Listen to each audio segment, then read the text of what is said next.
Il réapparaît régulièrement dans les articles qui veulent casser les codes. Il est présenté comme le 13e invité surprise, le signe caché, celui que l'on vous aurait soi-disant dissimulé.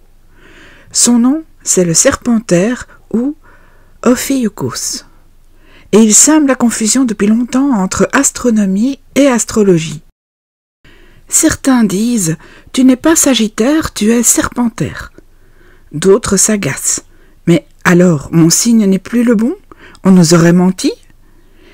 Et dans tout cela, la question légitime surgit, qu'est-ce que le Serpentaire exactement et pourquoi ne fait-il pas partie du zodiaque astrologique traditionnel? Pour répondre, il faut revenir à la distinction essentielle entre astronomie et astrologie. L'astronomie est une science. Elle observe les astres tels qu'ils sont dans le ciel, avec leur position réelle, leur trajectoire, leurs changements. L'astrologie, elle, est un langage symbolique.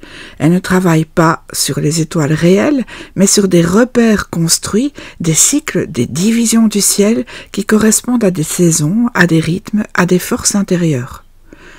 Le zodiaque astrologique traditionnel, celui que nous utilisons en Occident depuis plus de 2000 ans, est un zodiaque tropical. Il divise le cercle de l'écliptique en 12 signes de 30 degrés chacun, alignés non pas sur les constellations visibles, mais sur le cycle des saisons. Le premier degré du Bélier commence au moment de l'équinoxe de printemps. Ce n'est donc pas une affaire de constellation, mais de cycle solaire. Et c'est là que le Serpentaire entre en scène. Ophiuchus est bel et bien une constellation réelle traversée par le Soleil dans le ciel à une période de l'année entre le 30 novembre et le 17 décembre à peu près.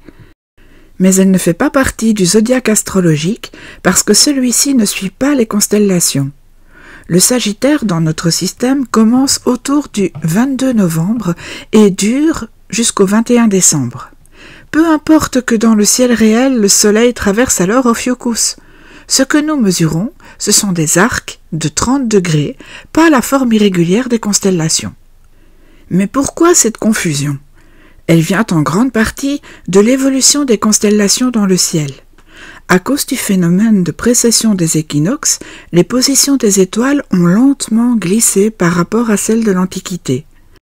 En astronomie, cela a modifié la carte du ciel. Mais en astrologie, nous avons conservé le zodiaque tropical, qui commence toujours au même moment de l'année.